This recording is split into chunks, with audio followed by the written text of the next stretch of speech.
અહીંયા તમે જે મોટી સંખ્યામાં ઉપસ્થિત થયા છો ને, આજે માં ખોડલે એક તાતરે આપણને બધાને બાંધ્યા છે ને,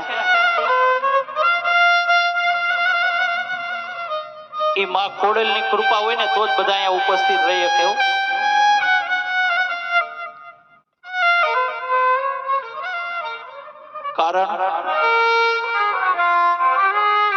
કારણ કે માતે માં બીજા બધા વગડાના વા.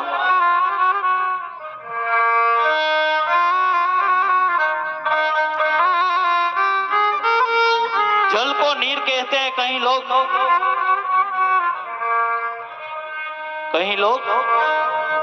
जल को नील कहते हैं, दूध में चावल हो तो उसे खीर कहते हैं. कहीं लोग जल को नीर कहते हैं, दूध में चावल हो तो उसे खीर कहते हैं. आप सभी लोग